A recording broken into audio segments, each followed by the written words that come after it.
पहले तो ये बताइए कि गज़ल क्या होती है। भाई उर्दू जो कविता जो है ना, अगर हिंदी में है तो कविता है, उर्दू में है तो शायरी है, अंग्रेजी में है तो पोइट्री है। तो उर्दू में जो शायरी है उसकी जो जान है वो गज़ल है। गज़ल को लोग क्या कहते हैं, अदब की दुल्हन बोलते हैं। तो उर्दू शायरी की जान क्या रहती है गज़ल जो है, और उसका एक फॉर्मेट होता है। उस फॉर्मेट से अगर आप बाहर जाएंगे तो गज़ल गज़ल नहीं रहती।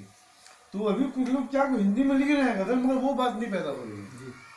जैसे कि मोटे बात देखिए ना, आप जलेबी खाओगे ना, मतलब क्या है कि जलेबी जो शक्कर की चाशनी में डूबी हुई है। अगर आप गुड़ की बनाओगे तो बोलना पड़ेगा आपको कि गुड़ की जलेबी नहीं करते। यही हाल गज़ल का है। गज़ल माने उर्दू, अगर आप हिंदी में लिख रहे बोलना पड़ेगा हिंदी गज़ल है करके। तो एक हर भाषा की एक मिठास होती है। अब उर्दू की मिठास जो है गज़ल में जाहिर होती है, हिंदी में जाहिर नहीं हो सकती, and it is quite impossible. अब गालिब ने कहा, देखिए उनके देखे से जो आ जाती है मुँह पर रौनक, वो समझते हैं कि बीमार का हाल अच्छा है। अब किसी ने हिंदी कर दिया है, उसके दर्शन से जो आ जाती है मुख पर शोभा, वो समझते हैं कि रोगी की दशा उत्तम है। क्या बात है। अब आप देखिए कितना फर्क पड़ गया। भाई मिठास मिठास होती है ना भाई। मिठास। अच्छा, गज़ल की आधार क्या है, मौलिक रूप, और गज़ल वर्तमान जो- में हाँ, गज़लों में कितनी तब्दीली आप नहीं देख रहे हैं? गज़ल जो है मौलिक रूप से जो है ना ईरान से आई है। उसकी जो खमीर बोलते हैं ना पर वो जो है फारसी है वो। और जब हिंदुस्तान में आई तो जो लश्करी भाषा है, लश्कर माने जहाँ फौजी लोग आते थे ना, तो उस लश्कर में अलग अलग क्षेत्र के लोग होते थे, ईरान के, इराक के, अफगान के, आपके कश्मीर के। तो उनकी एक कॉमन मतलब कम्युनिटी थी फौजियों की। तो उन्होंने आपस में जो बात करने की भाषा है उसको उन्होंने बनाया उर्दू। अपनी अपनी भाषा की जो इजी वर्ड्स हैं उनको लेकर उन्होंने उर्दू बनाया। वही उर्दू बाद में उर्दू हो गई। आज भी आप देखिए जो कंटोनमेंट एरिया है इलाहाबाद, लखनऊ, काशी में, वहाँ पे उर्दू बाजार है। असल में वो उर्दू बाजार था, वर्दी पहनने वालों की बाजार। मिलिटेंट जो थे लश्कर के लोग, फौजी, उनकी बाजार था वो, क्योंकि वो बाजार बाहर रहा करता था फौजी से, इसलिए। अब बाद में उर्दू बाजार हो गया वो। तो उर्दू जो हिंदुस्तान की देन है, यहाँ की भाषा है। और सबसे पहला जो शायर था उर्दू का यहाँ पर अमीर खुसरो है, जिसने उर्दू को आगे बढ़ाया।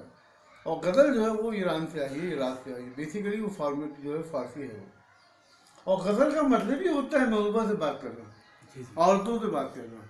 और बेसिकली श्रृंगार, अगर श्रृंगार है तो गज़ल है, जी।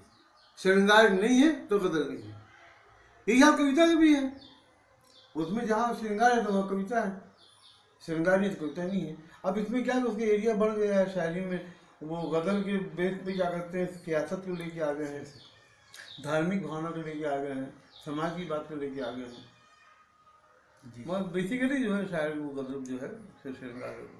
जितनी भी शायरी है, दाग दिलवी, अकबर इलाहाबादी और मिर्ज़ा गालिब, आप देखिए उनकी पूरी शायरी इश्क से भरी पूरी है वो।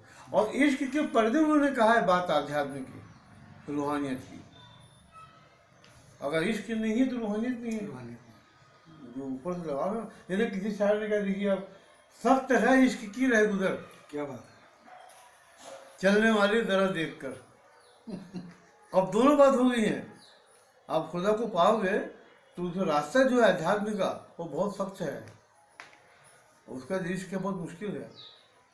और देखिए आप कि एक नज़र के लिए सारी उम्र, और उम्र भर के लिए एक नज़र।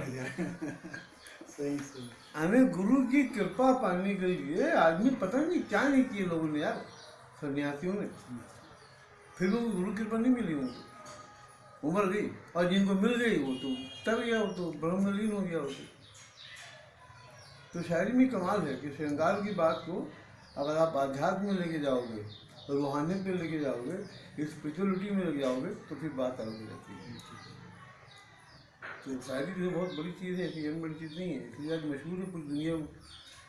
अच्छा ये बताइए, हिंदी गज़ल में और उर्दू गज़ल में कब उलझने आती है जब गज़ल लिखी जा रही हो? हाँ तो देखिए हिंदी में क्या है, जो इसका फॉर्मेट है, जैसे अपन लिखते हैं ना जगन मगर भगड़, लघु गुरु जो है, उससे ये लोग यूज़ करते हैं। उर्दू में ऐसा नहीं है। जैसे कि देखिए बहस एक शब्द है बहस। अब हिंदी में अगर आप करोगे इसका तो लघु लघु लघु रहेगा, बा भी लघु, हा भी लघु, सा भी लघु। उर्दू में ऐसा नहीं है। उर्दू में बा जो है वो गुरु होगा, हा गुरु होगा और सा जो है वो लघु होगा। तो इसमें 3 मात्राएं हो गई हिंदी में, उर्दू में 5 मात्राएं हो गई। यही बात बिगड़ गई। तो हिंदी के बेस से आप देखोगे लघु गुरु के हिसाब से तो शायरी आप कहीं नहीं सकते। बेसिकली बताऊं क्या है, आत्मसात करना। घर की बहू जो होती है जब चाय बनाती है ना, वो नहीं देखती कि 3 चम्मच डालना है कि 2 चम्मच डालना है, वो हिसाब से बस उसमें शक्कर निकाली, दूध निकाली और चाय बन जाती है बेहतरीन। बिल्कुल। क्योंकि वो एक्सपर्ट है, वो जानती है कितनी चाय बनाना है, क्या बनाना है। अभी हिंदी में क्या है कि वो शब्द जोड़ेंगे, फिर लघु, फिर गुरु, फिर 5 मात्रा, फिर वो पूरा बात बिगड़ जाएगी। और एक बात और, मेन चीज़ है आत्मसात करना। आप मैंने घोल की पी जाओ और पूरी बॉडी आपकी नशे में डूब जाए, वो कहलाती है। तो उर्दू में क्या, जब तक आप आत्मसात नहीं करोगे उर्दू शायरी को, आप गंभीर अध्ययन नहीं करोगे, उसमें डूबोगे नहीं, तो आप कैसे शेर गाओगे। मेन चीज़ अध्ययन है। अब हम जब शेर कहने बैठते हैं ना, हम कभी नहीं सोचते। किसी ने कहा भी फलाम साहब शेर कहने मिसरा है, ये पंक्ति है, बस उस बहन ने बनता है मूड, अब हम शेर में देखते हैं। अब हम सोच के मतलब एक शब्द को जोड़ें, फिर भावनाओं को समेटे, फिर उस भावनाओं के अनुरूप 5-6 वाक्य बनाएं, उसमें से एक को छांट के लिखें, वो गलत हो जाता है। वो मालूम पड़ जाता है कि नकली है। तो हिंदी में शायरी होती है मगर वो मिठास नहीं हो सकती।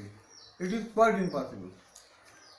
होगी शायरी, में नहीं मानता शायरी नहीं हुई करके, लोगों ने कहा है, लोगों में वो बात पैदा नहीं हो सकती। भाई सादा खाना पुलाव में फर्क तो होगा भाई। जी जी। सीधी सी बात है। ये बताइए बहर, काफिए और रदीफ के बारे में। अच्छा, जब उर्दू शायरी में क्या, काफिया रदीफ, काफिया जो होता है वो बदलता रहता है, रदीफ जो है नहीं बदलती, वो रिपीट होता है लगातार। जैसे किसी के शेर, जो एक शेर है मेरा कि अदब के आसमां पर फिक्र के मंजर बनाता हूँ, अदब के आसमां पर फिक्र के मंजर बनाता हूँ, मैं शायर हूँ गज़ल के खुशनुमा जेवर बनाता हूँ। अब देखिए, मंजर और जेवर ये काफिया है, और बनाता हूँ जो है ये रदीफ है, जो रिपीट होती है। और मंजर जेवर रिपीट नहीं होता, बदलता रहता है। जैसे किसी शेर देखो, अब आप, वो मैंने कहा था कि मैं शाही हूँ मेरा मस्कन मेरी परवाज़ मत पूछो। शाही माने बाग। मैं शाही हूँ मेरा मस्कन मतलब घर, मैं शाही हूँ मेरा मस्कन मेरी परवाज़ मत पूछो, मैं अपना घर पहाड़ों की बुलंदी पर बनाता हूँ। अब देखिए, पर जो है ये रदीफ है, काफिया है, ये बनाता हूँ जो रदीफ है। तो ये मतलब पाबंदी है उर्दू शायरी में जी। अगर ये इसकी पाबंदी आप नहीं करोगे तो वो आपका गज़ल गई। दूसरी चीज़, जो पंक्ति है उसमें बाकायदा मात्राएं होना चाहिए सिस्टमेटिकली। अगर मात्रा बढ़ गई या पंक्ति में शब्द बढ़ गया तो उस गलत हो जाएगा वो पूरा। अच्छा, हिंदी जो है ना, हिंदी गज़ल, इसका सबसे बड़ा जो देन है वो है दुष्यंत कुमार। दुष्यंत कुमार के आने के बाद में और सारिका में दुष्यंत अंग निकला था। उनके दोस्त थे कमलेश्वर, उन्होंने जब उसको छापा ना, तो मतलब इतना ज्यादा हवा बढ़ी, पाकिस्तान लिखा है। हाँ, उसने जो छापा उस मैगजीन को, दुष्यंत कुमार विशेषांक जो है, उससे ऐसी चली बीमारी लोगों में कि वो बोले कि भाई इजी से गलत जाना, मतलब इजी नहीं है भाई, लगता है कि आसान है करके। अब देखो, जितने गाने सुनो आप, सबके सब देखो, लगता है कि हम भी कह सकते थे उसे, है ना। कभी कभी मेरे दिल में ख्याल आता है कि जैसे तुझको बनाया गया हूँ मेरे लिए, तू अब से पहले सितारों बस ऐसी कहीं, तुझे ज़मीन पर बुलाया। कितनी ईदी शायरी रही है बाप, एकदम आसान शब्द हैं, मगर पर नहीं कह सकते शब्द कितनी, जब तक आप पढ़ोगे नहीं ये बात आप नहीं कह सकते। आप आत्मसात करना मेन चीज़ है, डीपली कुएं में उतरोगे तो आप गहराई को जानोगे। अच्छा, ये बताइए साहब, गज़ल में अमूमन कितने शेर होनी चाहिए? कम से कम 5 शेर। और ये बताइए रब्त क्या है, और क्या मुसलसल गज़ल किसे कहते हैं? देखिए, रब्त माने फ्लो जी। आप जो शेर पढ़ रहे हो उसको आप लगातार कंटिन्यू पढ़ते जाओ। अगर कहीं जुबान रखा रही है आपकी, मतलब मिसरा गलत है, जी शेर सही होगा, आपने गलत लिखा होगा उसको। जी एक फुलो मीर तक मीर देखो ना आप, नाजुकी उसकी रब की क्या की है, पंगड़ी है गुलाब की सी है, बिल्कुल इजी बोएंगे बड़ा सा। अगर दो लठा आगे पीछे हो गया बस बिगड़ जाएगी वो। और मुसलसल कदर में क्या होता है, किसी एक विचारधारा को कंटिन्यू 15-20 शेर में किया जाता है शायर उसको एक भावना रहती है उसमें मुसलसल कदर में। ये बताइए, गजल की मतले के दोनों मिसरों में क्या काफिये का होना जरूरी मानते हैं? ये जरूरी है वो तो, अगर काफिया नहीं तो मतलब नहीं होगा वो तो। मतलब जो है जी दोनों मिसरों काफिया होना जरूरी है। अ, ये बताइए कि एक गजल में कितने मतले होना चाहिए एवं क्या गजल के आखिर में मक्ता जरूरी है? ये जरूरी नहीं है मक्ता। और मतलब आप चाहे कितनी कह जाओ, लोग तो पूरे 15-20 मतले की पूरी गजल कह जाते हैं। जी हाँ, लोगों ने कहा भी है। तो मतला एक होना चाहिए, बहुत से बहुत दो होना चाहिए। दूसरे मतले को हुस्न मतला कहते हैं। हाँ, बाकी का मतलब दो तो अच्छा है, बाकी ज़्यादा में फिर बात बिगड़ जाती है। जी सलाम साहब, ये बताइए, गजल की सबसे बुलंद मंजिल क्या होती है, क्या किसे कहते हैं? बुलंदी मतलब दिल को छू जाए। जी यानी गालिब ने कहा है कि देखिए तकरीर की लज्जत के लिए उसने कहा, मैंने ये जाना कि गोया ये भी मेरे दिल में है। यानी शायर ने शेर पढ़ा और सुनने वाला ये समझे कि शायर मेरे दिल की बात कर रहा है, मेरे दिल को सही से। तब तो शायरी है। अगर ऐसा नहीं है तो शायरी नहीं है। It should be related to the public, for belong to the common man, एक आम आदमी की बात हो। जैसे एक बार क्या हुआ, मैंने शेर कहा था कि मेरे अहबाब लगाते रहे कीमत मेरी, दोस्त मेरे अहबाब लगाते रहे कीमत मेरी, और ले गया मुफ्त में जिसको थी जरूरत मेरी। ये कॉमन बात है एकदम। ये बताइए, जिहाफ क्या है, क्या इससे गजल बदमजा हो जाती है? नहीं, रेहाफ जो है ना, ये गहरी बात है और इसका संबंध जो है रुबाई से है। गजल में इसका उपयोग बहुत कम होता है। एक शब्द को कम कर देना या बढ़ा देना को रेहाफ कहते हैं। आजकल ये देखा जाता है, आज की जो शायरी है जहनों में महफूज नहीं रहती और जुबा पर न चढ़ने की नहीं क्या नहीं कारण आती, है? नहीं मतलब उसमें गहराई नहीं है भाई। जी भाई जो रस होना चाहिए, भाई आप देखिए, आपने मतलब इमली की बात करोगे आप तो मुंह में आपकी चाशनी आ जाएगी, जी एक लाल बन खटास तो जाएगा, आ जाए, आप हाँ। चाहे चाहो या मत चाहो। नहीं है बिल्कुल। तो शायरी ही ऐसी है कि शायर ने शेर पढ़ा। मुझको लोग कहते पूछते हैं कि आप किस मूड में शेर कहते हो, रात में जगते हो क्या, अकेले में कहते? ऐसी बात नहीं है, वो मूड आया मैंने कह दिया शेर। तो मैंने कहा था ना कि वो, अब मैं समझा कि तेरा गैर से नाता क्या है। देखिए आप, अब मैं समझा कि तेरा गैर से नाता क्या है, कुछ नहीं है तो मुझे आंख दिखाता क्या है। अब मेरा दुश्मन है, ये सब जान चुके हैं फिर भी, देखिए सामने की बात, मेरा दुश्मन है, ये सब जान चुके हैं फिर भी, दोस्त बनकर तू मेरे सामने आता क्या है, दोस्त बनकर तू मेरे सामने आता है क्या है। और देखिए शेर, मैं तेरा कुछ भी नहीं हूँ मगर इतना तो बता, मैं तेरा कुछ भी नहीं हूँ मगर इतना तो बता, देख कर मुझको तेरे जहन में आता क्या है।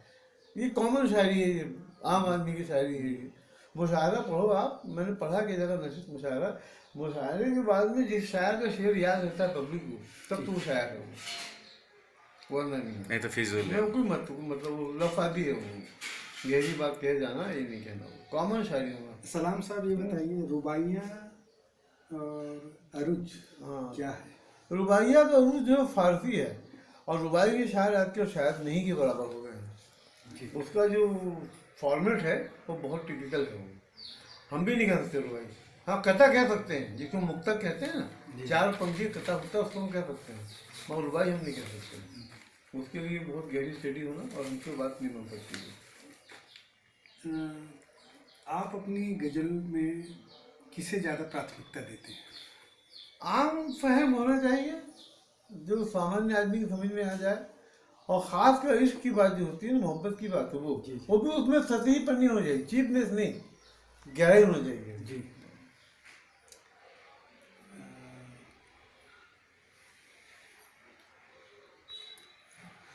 अभी तक आपको क्या क्या सम्मान अभी नहीं, मुझे तो भाई हाजी जो सम्मान मिलता है छत्तीसगढ़ का, हाजी हमें भी सम्मान मिलता है, तो आधा से मिला था, उसमें 2 लाख रुपये कैश दिए गए थे, शाल पहनाई गई थी। और बाकी तो बहुत से सम्मान मिले, पता नहीं मैं 25-30 साल में पहन चुका हूँ, और 50 साल से मेरे पास मोटर रखे हुए हैं। यहाँ उदियाचल जो है लायंस क्लब है, और एक तो अपनी ये कांग्रेस पार्टी है, अभी प्रबंधन समिति है, उसमें रायपुर में भी लोगों ने सम्मानित किया है कई जगह भी। और सबसे अच्छा प्रोग्राम जो था मेरा वो चक्रधर समारोह का प्रोग्राम था रायगढ़ का। चक्रधर, हाँ, उसमें बहुत बड़ा मुशायरा था वो। उसमें जाफरी साहब आए थे मुंबई के, कैसर जाफरी, वो मुझसे बहुत ज़्यादा मुतासिर थे। उसको उन्होंने बुलाया भी था मगर मैं जा नहीं पाया, उनकी डेथ हो गई। वो अच्छे शायर थे। उन्होंने मतलब कहा भी कि छत्तीसगढ़ में रह आप इतनी अच्छी शायरी कर रहे हो, ये वाकई कमाल की बात है। साहब ये बताइए आप किस शायर से सर्वाधिक मुतासिर हैं? वो मीर तकी मीर है, गालिब है। मीर तकी मीर को लोग खुदा सुखन बोलते हैं, उर्दू शायरी का खुदा बोलते हैं मीर तकी मीर को। बहुत उत्साह शायर थे, आम शायर, और फिर गालिब थे। हाँ, साहब एक आध प्रश्न आप करेंगे? क्या आप कर लिए फुल। मैं एक और पूछूंगा बस। हाँ करिए करिए। इस दौर में आलोचकों की कितनी कमी महसूस करते हैं? नहीं, आलोचक कमी नहीं है, उर्दू शायरी में नहीं है जी, है, कमी नहीं है। उस्ताद शायर है लोग हैं, क्या कहते हैं, शमशुर रहमान फारूकी, उनका नाम तो प्रबुद्ध भी हुआ है ऑस्कर अवार्ड के लिए। हाँ हाँ। हाँ, बहुत माने भी हैं वो। अच्छा, एक और रह गया है सवाल छोटा सा। आधुनिक उर्दू गजल का दौर किस दशक से शुरू होता है? और आधुनिक इसमें उर्दू किस का- उर्दू शायर के नाम आप शुमार करना चाहेंगे? आधुनिक उर्दू गजल का दौर जो है ना, ये शुरू हुआ है 70 के बाद, जी, और इसमें सबसे ज़्यादा मशहूर हुआ है निदा फाजली। निदा फाजली जो है, और ये बशीर बद्र, मुनव्वर राना, राहत इंदौरी। जी, मगर ये जो है ना, मुनव्वर राना जो है और राहत इंदौरी जो है, इन्होंने गजल को बदारू बना दिया। उनका कुछ वो एक्शन करना और महान के जैसे नाटक करना और एकदम सरल छाप बात कहना, इसलिए इन लोग का जो है उर्दू अदब में कोई मकाम नहीं है इन लोगों का जो होना चाहिए। मतलब अब वो देखिए माँ माँ कह दिए, बताइए अब आप, हाँ। मुनव्वर राना जो है उसकी पूरी शायरी जो है माँ के आसपास घूमती है। आप पूरी इतिहास पढ़ लीजिए उर्दू शायरी का, कहीं भी किसी भी शायर में माँ का माँ जिक्र ने इस्तेमाल ही नहीं किया है। एक नज्म लिखा है नरेश कुमार साहब ने माँ के नाम से, बाकी न तो इकबाल ने, न गालिब ने, न मीर तकी मीर ने, न दाऊद देवली ने, किसी ने नहीं लिखा है। और ये क्या है कि मशहूर होने के लिए क्या करते हैं, उनके ट्रेंड अपना लेते हैं। अब वो माँ के नाम से उसने कह दिया तो बस चल गया। अच्छा, माँ के नाम से कहा भी है ना, तो दीवार की बात कहा है, जो फिल्म दीवार आई थी ना, कि मेरे पास माँ है बोलता है, जो है वो ऐसा चल गया ट्रेंड जो है, तो उन्होंने उसको अपना लिया और उस माँ के नाम से मशहूर हो गए हर शायरी में। देखिए शेर कहते हैं, राहत इंदौरी हाँ, साहब तो मुनव्वर राना बदनाम कहते हैं, शायर हाँ। के नाम से मशहूर। हाँ, वो रात इंदौरी जो सियासत पे कहना, राजनीति पे कहना, थोड़ा सा बात कहना एकदम, तो वो शायरी नहीं है। शायरी की आत्मा है ही नहीं दोस्तों। शायरी की आत्मा आज भी है। लोग एक से एक शेर कह रहे हैं। वसीम बरेलवी जो है उस्ताद शायर है आज, देखिए आप, शादा बरेलवी की असल मेजर है। हमारे रायपुर में काली शायरी है, सलमान दिया है, ऐसा रायपुर है, वो लोग हैं। शायरी की रूह जो है ना वो है। यानी हमें जलेबी को रंग दोगे ना, जलेबी क्या होती है, पीली होती है, आपने लाल कर दिया, हरा कर दिया, तो वो तो ओरिजिनल रहेगी उसकी, लक्ष्मी नारायण खत्म हो गया। हाँ, खत्म। बस एक अंतिम बात करूँगा मैं।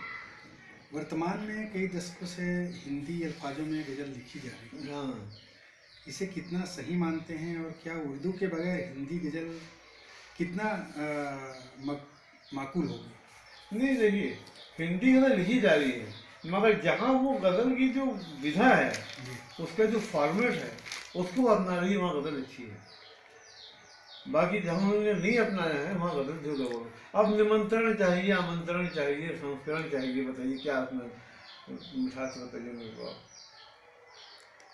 गज़ल हिंदी में कह रहे हैं लोगों ने, मगर उसमें जो फॉर्मेट है गज़ल का वो, मगर वो बात पैदा नहीं हो सकती। नहीं हो सकता। गजल कह रहे हैं लोग, इसमें कोई शक नहीं, अच्छी गजल कह रहे हैं, मगर वो बात कदर नहीं हो सकती। वो तो आप रहील कुरैशी देखिए, आपको आश्चर्य नहीं होगा, मैं जब ग्वालियर गया था शादी में 90 में, तो मुझसे मिलने के लिए आया रहील कुरैशी, सलाम कसर आया करके। तो मैंने उनसे बड़ी सीरियसली कहा कि आपकी इतनी गहरी उर्दू है, आप हिंदी में गजल क्यों कहते हैं करके। उन्होंने क्या जवाब दिया था, मैं तो सर पीट लिया था सुन करके। बोले सलाम साहब, हिंदी में तो नीरा फाजली है, वसीम बरेलवी है, मुनव्वर राना है, बशीर बद्र है, ये तो पूरे पूरे डायनासोर हैं। बोले मैं कहाँ आगे बढ़ पाऊंगा, बोले हिंदी में मार्जिन बोले आगे बढ़ने का, बोले इसलिए मैंने हिंदी अपनाया। अब आप बताइए कि क्या फीलिंग है उनकी। अन्य शोहरत के लिए शायरी करना कितनी, मतलब सर पीट लिया अपना भाई। अब उनकी किताबें जो चल रही है कोर्स में, राजस्थान में और महाराष्ट्र में शायरी की किताबें, तो इसलिए क्यों हिंदी में कहता है वो, उनको चाहिए हिंदी वाला शायर जो है। यानी शायरी को भी आगे लोगों ने क्या किया है, वो मजहब पर पहना दिया जामा कि हिंदू है मुसलमान है करके। अब क्योंकि हिंदी में गजल है तो वो चढ़ा दिया मैंने आगे करके। वो आप लाख कोशिश कीजिए, वो उर्दू के बराबर आ ही नहीं सकती भाई, इट इज़ क्वाइट इम्पॉसिबल। भाई गीता का अपना महत्व है, कुरान का अपना महत्व है। अब आप उसमें बहस करोगे कि गीता बड़ी है कुरान, तो मूर्खता होगी ना भैया। अब जिस प्रकार से उर्दू हिंदी, इसको आप एक शायर के रूप में कैसे विभाजित करते हैं नहीं, कि हिंदी अलग है उर्दू नहीं, अलग? नहीं, नहीं, गलत। दोनों का अपना महत्व है। आज भी लोग उर्दू शायरी में हिंदी के शब्द फिट कर रहे हैं कई जगह। जैसे एक शब्द जो गालिब ने कहा है भाई, इब्ने मरियम हुआ करे कोई, मेरे दुख की दवा करे कोई। अब आप देखिए 200 साल पहले उसने इस्तेमाल किया है लफ्ज दुख, उसने गम नहीं कहा, मेरे गम की दवा करे कोई नहीं कहा है उसने, क्योंकि गम का अर्थ अलग हो जाता है।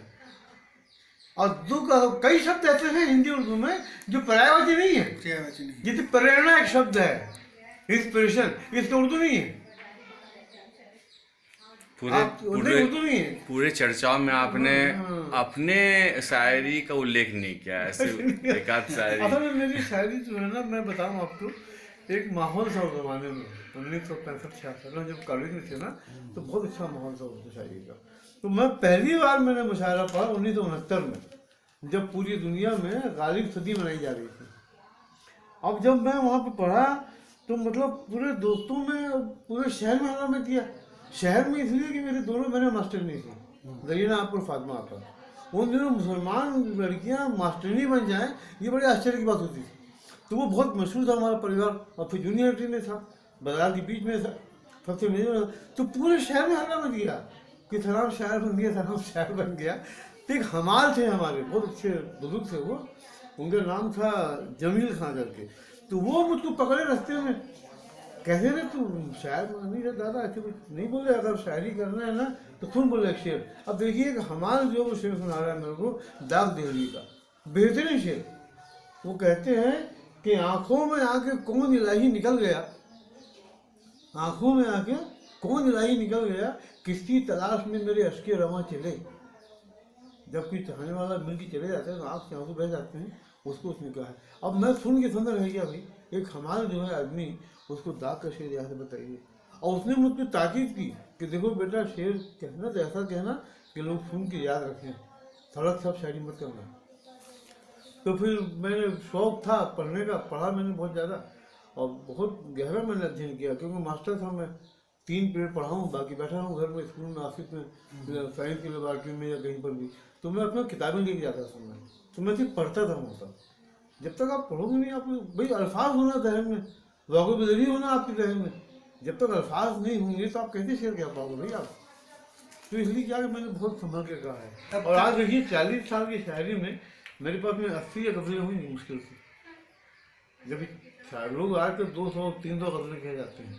अच्छा, वो 80 गज़लों में भी मैं जाता हूँ मुशायरों में, मुझे सोचना पड़ता है कि मैं क्या पढ़ के सुनाऊँ करके। एक घबराहट से उच्चारण मैंने कई पढ़ा है।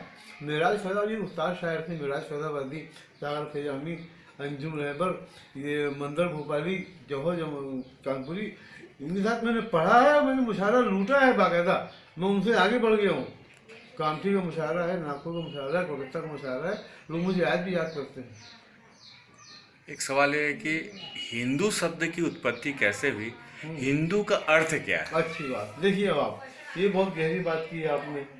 सिकंदर जब यहाँ पे आया था ना, तो उसका एडीसी था मेगास्थनीस, वो ईरानी था सिकंदर जो है। तो वो लोग सिंधु नदी किनारे में आके ठहरे थे, तो उच्चारण दोष के हिसाब से उन लोगों ने सिंधु को हिंदू कहा, और अंग्रेजी में वो वहां इंडस वैली, तो इंडस वैली के नाम से पड़ गया इंडिया, और सिंधु के नाम से जो उच्चारण था उनका हिंदू, वो पड़ गया हिंदू। और स्थान माने जगह रहने की, हिंदू माने हिंदुस्तान। तो सिंधु नदी के उस पार जो लोग रहते हैं वो हिंदुस्तानी कहलाए। अब इन लोगों ने हिंदू कर दिया। हिंदू कोई धर्म है ही नहीं भाई। गीता ने कहा है, कृष्ण ने कहा है कि यदा यदा ही धर्मस्य ग्लानिर्भवति भारता, जब जब भारत में धर्म की हानि होगी। अगर हिंदू धर्म होता तो कृष्ण गीता में कहते कि यदा यदा ही हिंदू धर्म की हानि होती भारता। लेकिन मैंने सुना कि जो हिंदू शब्द है वो फारसी शब्द है, नहीं। और हिंदू का मतलब होता है कि गाय चोर, काले लोग, इस नहीं प्रकार नहीं से। नहीं, गलत गलत, क्वाइट रॉन्ग। नहीं, ऐसा नहीं है। ऐसा नहीं है। नहीं, सिंधु नदी को हिंदू उच्चारण किया उन लोगों ने, और जो हिंदू नदी के इस पार जो थे उन्होंने हिंदुस्तानी कहा। उसका नाम इंडस वैली भी पड़ा, इंडिया के नाम से वो। अब देखिए पंजाब के पास ठहरा था सिकंदर आकर के। अब देखिए सिकंदर, याद रखिए नाम। और वहाँ पे जो फौजी रुक गए बीमार हो करके, वो जा नहीं पाए, वो तो उनसे जो संतान पैदा हुई ना, तो सिकंदर के समानांतर तेजिंदर, धर्मेंद्र, जितेंद्र, ये चला वो। तो वहाँ की जो ब्रीड है ना, वो ईरानी और इंडियन मिक्स है ब्रीड। इसलिए आज वहाँ जो सरदार लोग हैं या वहाँ के जो कौम के लोग हैं, आज भी गुलाबी लाल होते हैं लोग, वो लगते हैं कि इंडियन के हैं करके, बहुत हैंडसम होते हैं। नाजिम हिकमत के बारे में आप क्या बताएंगे? क्या जी? नाजिम हिकमत के बारे में। नज्म जो है ना, नहीं, एक शायर है नाजिम हिकमत। अच्छा शायर हो। हाँ, कैसे अच्छा, हैं अच्छा, क्या? अच्छा शायर हो। हाँ, हाँ। अच्छा नाम तुम्हारा है। हाँ, हाँ। किताब छपी भी होती बहुत सारी। हाँ। जावेद अख्तर हैं। वो तो फिर उस्ताद बोलो, तो गिफ्टेड है ये लोग तो बाई बर्थ। ये लोग गोद में खेलने शायरी, पूरा घराना शायरी का है। तो जो इल्म जो होता है ना, जिसको हम ज्ञान बोलते हैं, या तो वो बाई बर्थ होता है दादा से, बाप से, पोते से, और दूसरा आदमी गेन करता है। कैफी आजमी हाँ, वगैरह तो के। बाई बर्थ लोग हैं लोग। शायरी के लिए सबसे बड़ी चीज माहौल होना जरूरी है। अगर माहौल है, आपकी प्रशंसा हो रही है, आपके चाहने वाले हैं, आपकी राइटिंग जो तो सम्मान किया जा रहा है, तो आपको हौसला बढ़ेगा। कभी आपका सामना इनसे हुआ है, क्या बोलते हैं, हबीब तनवीर जी से? हाँ, मुलाकात हुई थी एक बार। हाँ, ये आए थे बरमुदा में, आए थे, हमारी मुलाकात हुई। वो गिफ्टेड थे। वो तो छत्तीसगढ़ के क्या इंडियन वर्ल्ड लेवल में फिगर है। मतलब अच्छा। छत्तीसगढ़ के 3 लोग हैं वर्ल्ड लेवल के फिगर। एक हबीब तनवीर नाटक में, एक अदीब रायपुरी जो रायपुर के थे, ये पाकिस्तान चले गए, उन्होंने नाज शरीफ लिखा है हजरत मोहम्मद की प्रशंसा में। तो पूरे वर्ल्ड में उनका नाम है हबीब तनवीर, अदीब रायपुरी, और ये आपकी जो है ना ये तीजन भाई, ये वर्ल्ड फिगर है। लोग हिंदुस्तान के नहीं, छत्तीसगढ़ की बहुत बड़ी गर्व। काबिज हैदरी का बहुत नाम सुने हाँ, आपने। उस्ताद शायर है वो। उस्ताद साहब। हाँ, मैं उनको माहौल नहीं मिल पाया। नहीं मिलता। और मतलब हालात भी होते हैं आदमी की, गरीबी भी थी, बहुत गरीबी। मजबूरी भी थी उनकी। आज भी ऐसी स्थिति है, बता। आज भी रहती थी वो। हाँ, मगर वो दीनत आदमी है, बल्कि मैं तो उनको गुरु मानता हूँ। तो हाँ, बहुत अच्छा। वहीं एक और निसार करके है जो गम्मत के ऊपर काम करते हैं। हाँ, है ना, है ना? हाँ, निसार भी नहीं मख्तर। हाँ, नहीं, निसार अली। हाँ हाँ, अली है ना, गम्मत में है वो। हाँ, छत्तीसगढ़ी में कमांड है उनका। हाँ, हाँ, गम्मत के ऊपर काम। छत्तीसगढ़ी में अभी 2 लोग का बहुत कमांड, एक निसार अली का, एक अली मीर का। मीर अली मीर। हाँ, मीर अली मीर का, वो कवर्धर के हैं वो। हाँ, वो वो गिफ्टेड सारा गांव का। हाँ, नहीं, सारा गाँव में टीचर थे वो, पीटीआई थे वो। लेकिन वहीं का। हाँ, नहीं, वही नहीं, कवर्धर रहने वाले थे वो। भिलाई में एक कवि हैं नासिर अहमद सिकंदर। हाँ, वो तो प्रगतिशील वाले हैं। हाँ, और काफी हिंदी में कविताएं हाँ, लिखते हैं। देखिए, क्या आपने उनकी कविताएं पढ़ी है? मैंने पढ़ा। देखिए, एक बात बताऊँ मैं आपको, एक शब्द है मैनरिज्म, यानी किसी विचारधारा से प्रभावित होकर रचना लिखना, ये कहलाता है मैनरिज्म। और ये गलत है। ये आप कार्ल मार्क्स को मानते हैं, एक बात ठीक है, मगर कार्ल मार्क्स की विचारधारा के बेस पे आप शायरी करोगे तो ये तो गलत है, फिर शायरी नहीं रह जाएगी। वो तो कार्ल मार्क्स के सिद्धांत का प्रचार हो जाएगा। हम मुसलमान हैं, हमने इस्लाम पे लिखा, मान लो पैगंबर पे लिखा, उस पर लिखा, तो शायरी कहाँ रही? वो तो प्रचार होगी मजहब का। आपने रामायण लिखा, बताइए तुलसीदास जी ने लिखा रामायण जो है, बस उसके बाद उन्होंने सामान्य बात किया है रामायण में, एक आम बात की उन्होंने, पूरा धार्मिक बात नहीं किया उन्होंने रामायण पर।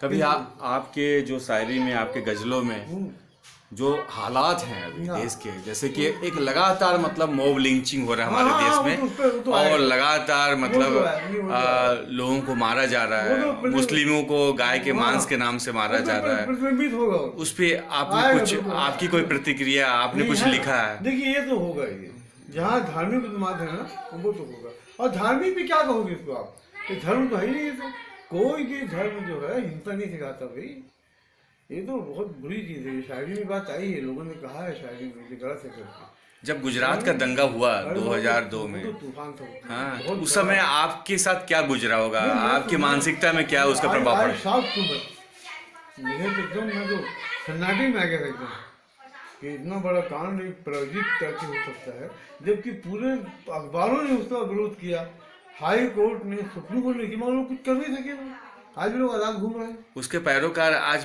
पूरे देश के शासक हैं, है ना, और लगातार देश को मतलब धार्मिक उन्माद की तरफ आगे ले जा रहे हैं। उससे हम कैसे मतलब बाहर ले आए, उसमें शायरी की क्या भूमिका होगी? ये सबसे बड़ी बात जो है ना, हमको नैतिक शिक्षा देना पड़ेगा अपनी शायरी में, हमको जो तहजीब है, अदब है और धर्म का जो सही अर्थ है वो समझाना पड़ेगा। जब तक आप आपसी भाईचारे की बात नहीं करोगे शायरी में, जब तक आप क्या करते हैं ये शालीनता की बात नहीं करोगे, नैतिकता की बात नहीं करोगे, तब तक आप आगे नहीं बढ़ सकते। और लोग कर रहे हैं आजकल, लोग कोशिश कर रहे हैं, चिल्ला रहे हैं, लोग हल्ला कर रहे हैं इस बात को लेकर के, ये बहुत ही बुरी बात है। पहले पूरा देश है नफरत में भरा हुआ है। पहले कान देखिए आप, किसी आदमी को, जिंदा आदमी को मार देना बताइए, उसका वीडियो करना बताओ, क्या किया बता हमारी सरकार ने। आज जो मारा गया इंस्पेक्टर को, नसीरुद्दीन शाह ने कहा है ना कि गाय से बढ़ के एक एचपी की कीमत बताइए डाउन हो गई, उसको मार दी गया। पहले आमिर खान ने मतलब भारत में रहना बहुत खतरनाक बताया, अब नासिर उन्होंने भी बोला है ना, नसीरुद्दीन शाह ने बोला, तो ये सब एक क्या आपको भी लगता है कि ऐसी स्थिति उत्पन्न हो गई देश में? हो रही है, अगर इसको नहीं रोका गया ना तो हो गया। क्या लगता है कि धार्मिक उन्माद जो है ना, धार्मिक उन्माद जो है ये गृह युद्ध की ओर ले जाता है, और हमको गृह युद्ध को रोकना है।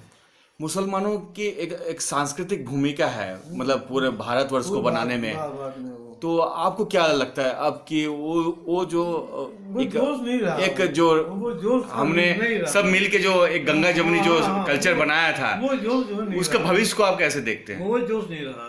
लोग क्या कहते हैं, ये जो घटना हुई ना लगातार मारपीट की, खून की, इससे क्या हतोत्साहित हो गए हैं, एक नेगेटिव पड़ गया इंप्रेशन। मैं पूरा इंडिया घूमते हुआ रहता हूँ, कई बार गया हूँ, मुसलमानों में बहुत ज़्यादा मतलब इंफीरियरिटी कॉम्प्लेक्स है, उसको दूर करना होगा।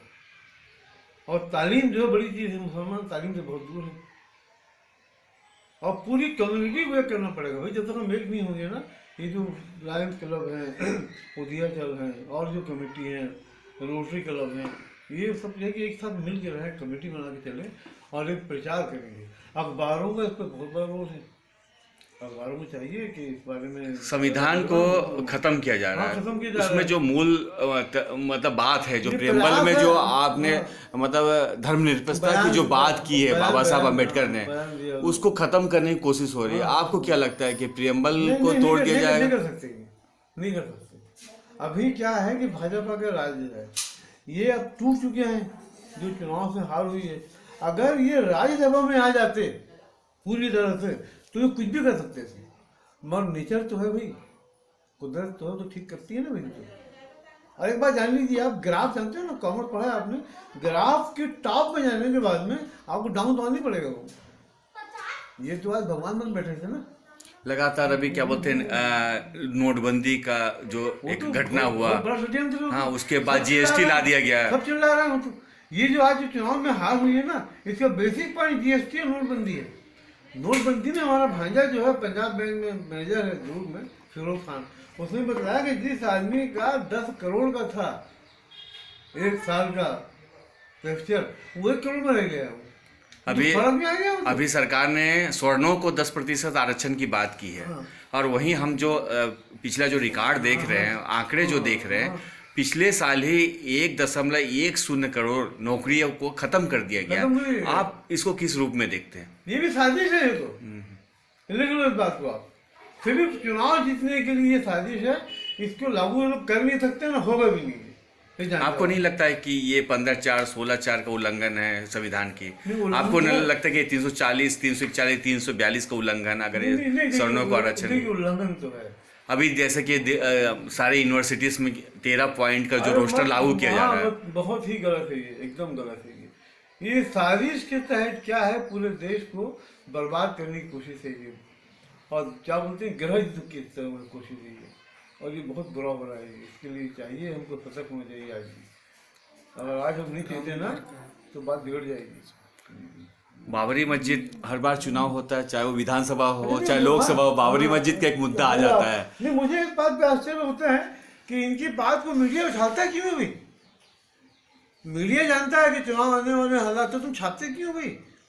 वो भी बयानबाजी क्यों करते हो? आप देखो टेलीविजन में इतनी सरल साफ बात करते हैं टेलीविजन में, और गालियां तक बक देते हैं भाई। हमें ग्रेविटी रही नहीं गई, एक जो गरिमा थी, लोग देखना बंद करते हैं टीवी आपको क्या लगता है कि सांप्रदायिकता को फैलाने में कांग्रेस और भाजपा की समान नहीं भूमिका नहीं, है? कांग्रेस की वजह नहीं है। कांग्रेस लेकिन बिल्कुल पिछला रिकॉर्ड तो ऐसे ही देखिए, बाबरी मस्जिद में वो हालात देखिए। मूर्ति रखवारा राजू गांधी, दरवाजा खुलवारा हाँ, राजू गांधी, देखिए, मूर्ति रखवारा वो नरसिम्हा चुनाव राव। देखिए, आपको देखिए, क्या लगता है देखिए, उनकी वो- समय पे मतलब देखिए, इतना बड़ा बाबरी मस्जिद को गिराया था? कितने ही अच्छा आदमी क्यों ना हो, उससे गलतियां तो हो जाती हैं, चाहे वो स्वार्थ के लिए हो, चाहे वो वोट के लिए हो। भाई नागा वाला कांड देखिए ना आप, इंदिरा गांधी सब्जेक्ट इन्वॉल्व थी उसमें, इमरजेंसी लाई इंदिरा गांधी ने, वो तो बहुत बड़ा जहर था हिंदुस्तान के लिए, मगर हो गया काम को।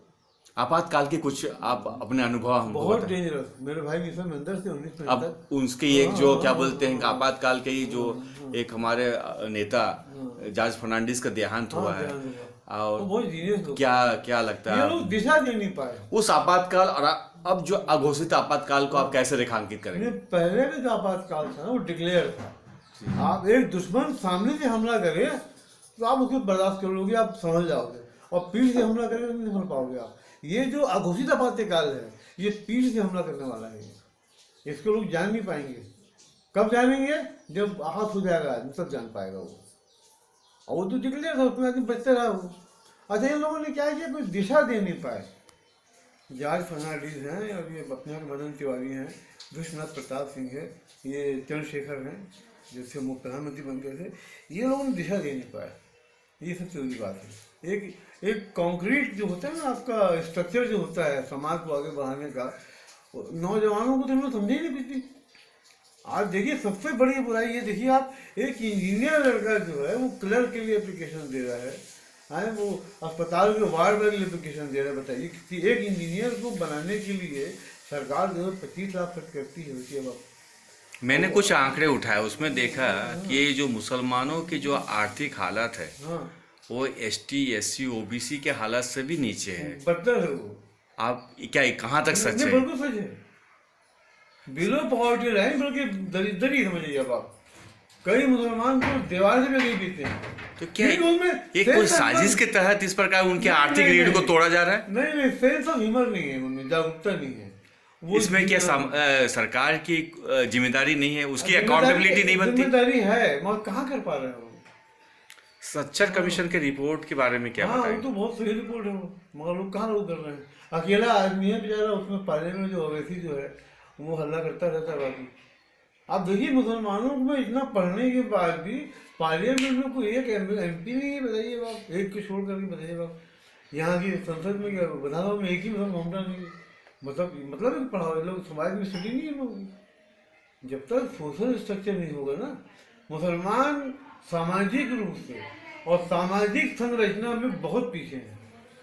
अभी और जब इनको आगे आना बहुत मुश्किल है। अभी जब सवर्णों के आरक्षण की बात आ रही थी तो मैं संसद के घटनाक्रमों को देख रहा था।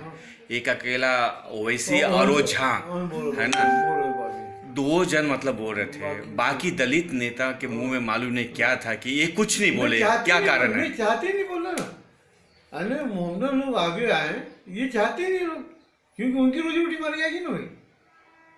अभी जैसे कि ओवैसी है, उनके भाई के ऊपर हर समय मतलब एक आरोप लगता है कि ये धार्मिकता को फैला रहे हैं। नहीं, गलत है। समाज को जागरूक करना ये धर्म की बात नहीं है, ये तो एक तो आइडियोलॉजी है, तो आदर्श है अपना कि हम जिस सोसाइटी में रहते हैं उसकी जागरूक करें। मुसलमान का पर्याय बन गया है आतंकवाद। गलत है, गलत है। वे किसने मारा गांधी को? आज देखिए जितने नक्सलाइट हैं, कोई मुसलमान है क्या उसमें? ओपन से बता रहा हूँ मैं आपको, छत्तीसगढ़ में जो नक्सलाइट हैं, मुंडा नहीं क्या उसमें? नहीं है। किसने मारा राजीव गांधी को? कितनी मारा इंदिरा गांधी को?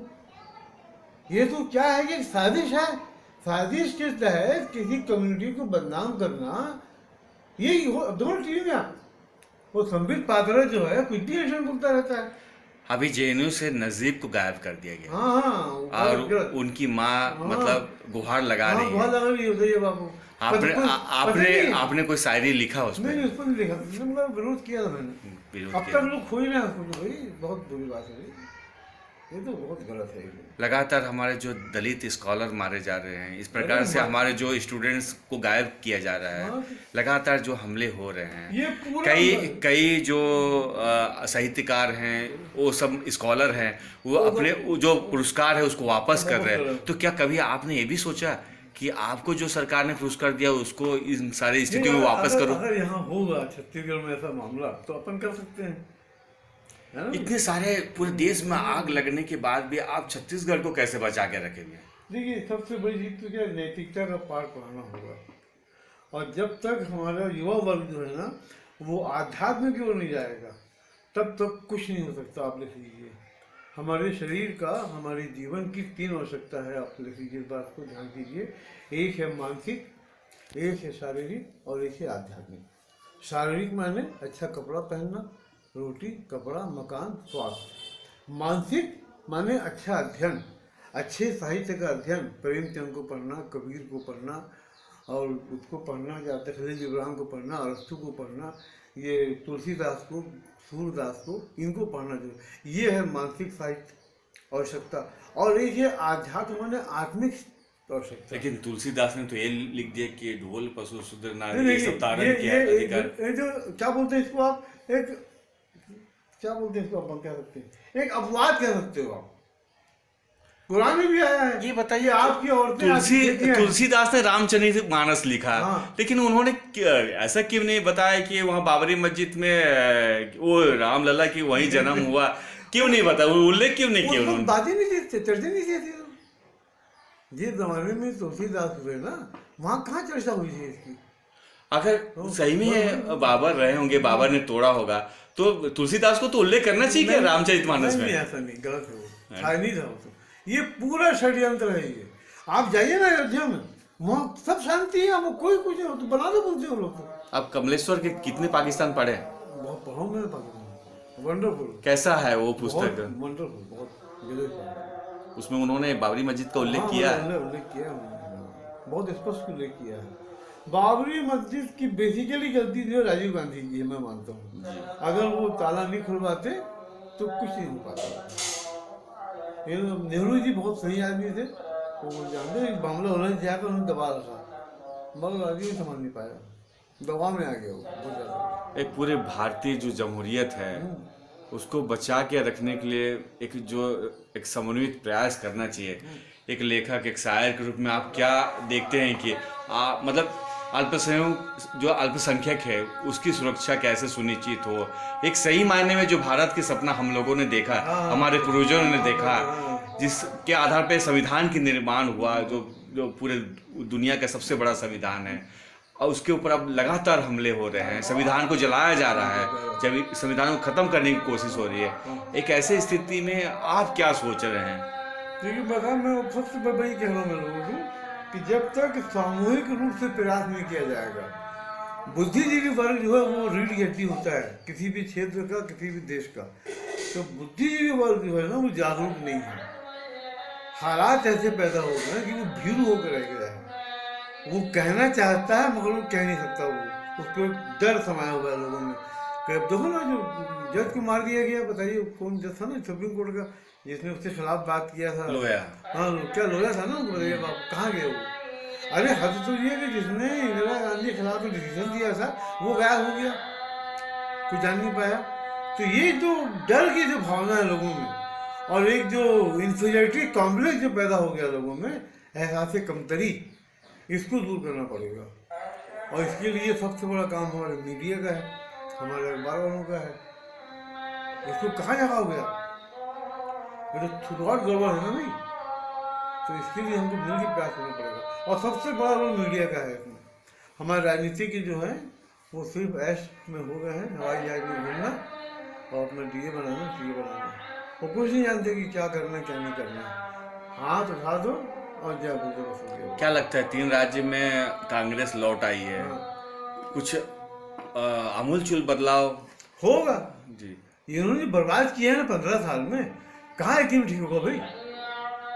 उड़ीसा में आपको याद होगा 1982 किसान लगातार आत्महत्या कर रहे हैं। हाँ, ये सब ठीक होगा। मजदूरों की हालत हाँ, खराब हो धीरे गई, धीरे हो मजदूर आंदोलन ही खत्म हो गए हाँ, पूरे हाँ, देश तो में। पूरा सब ठीक हो गया, आएगा, लाइन में आएंगे ये।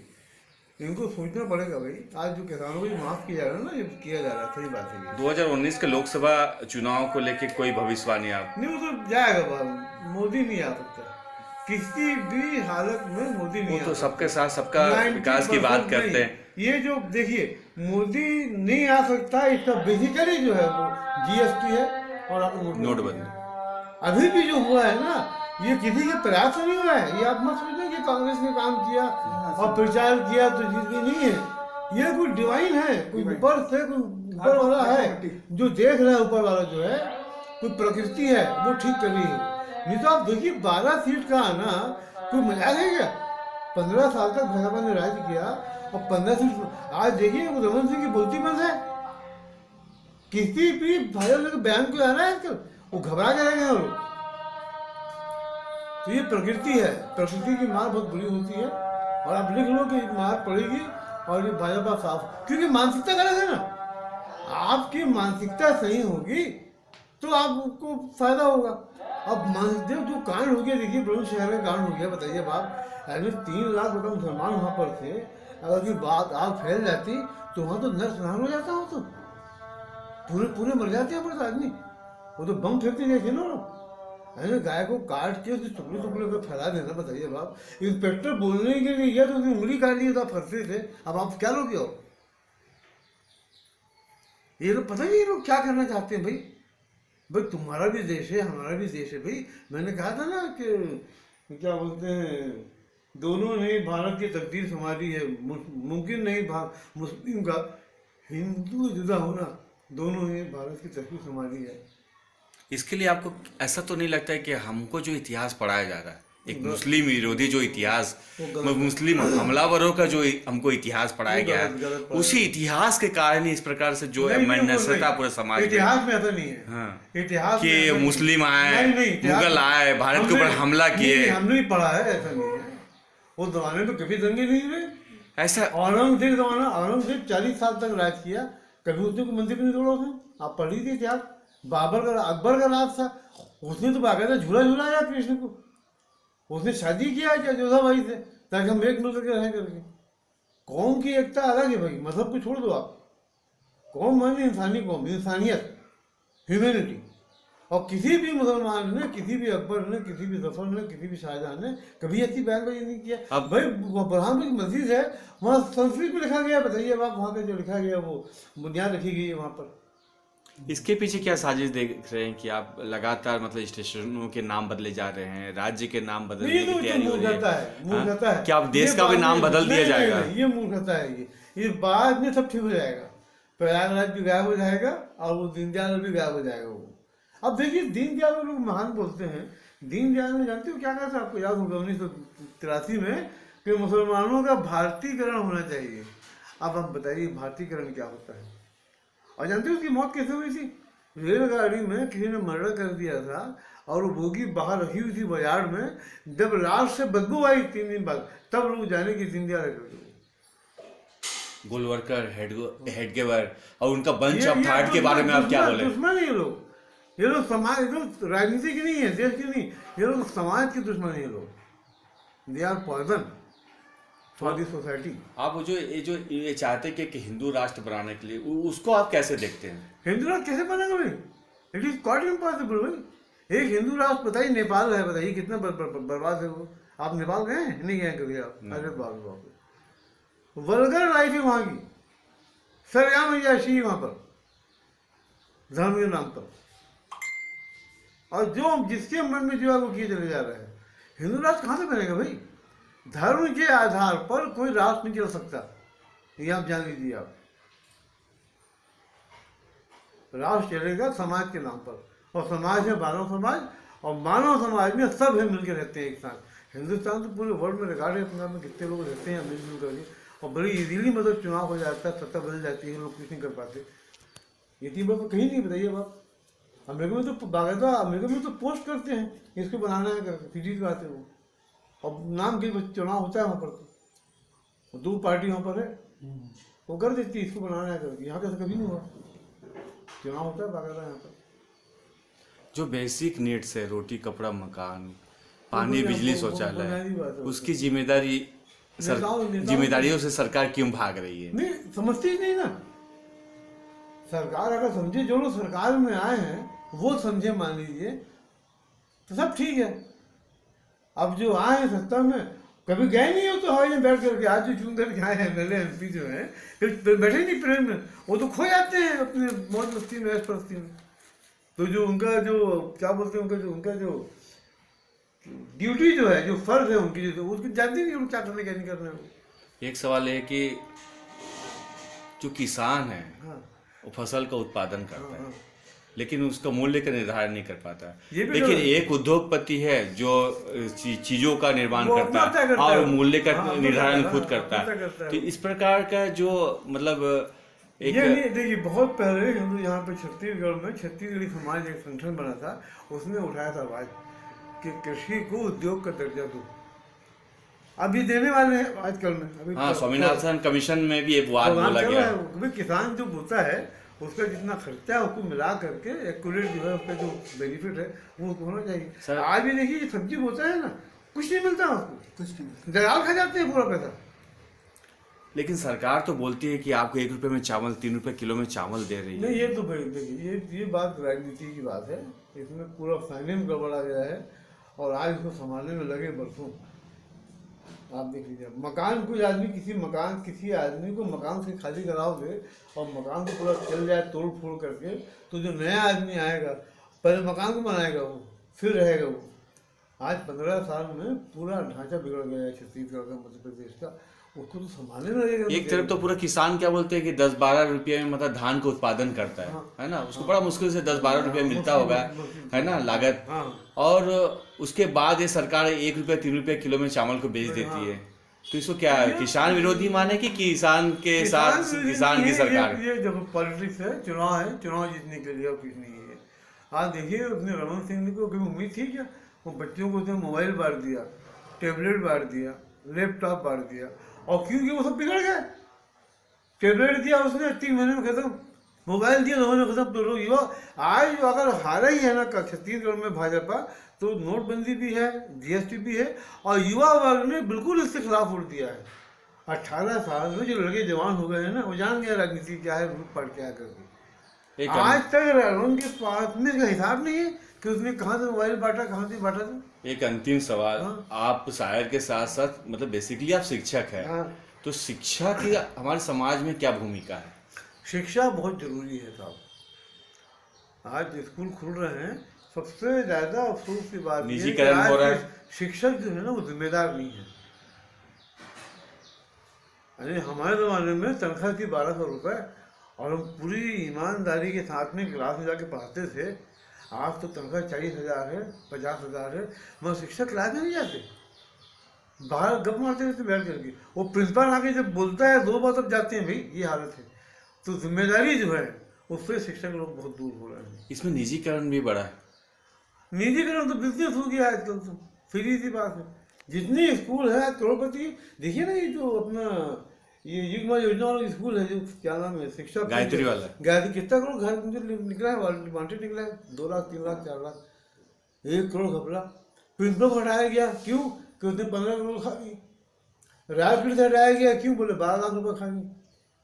ये अजीब स्कूल जो है वहाँ जो प्रोग्राम चल रहा था इन लोग का, 21 वालों का, वहाँ हटा दिया कि 20 लाख रुपये खाएगा हम लोगों ने।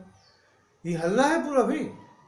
अब कहाँ तक सच है तो हम नहीं कह सकते, हल्ला तो हुआ है मगर।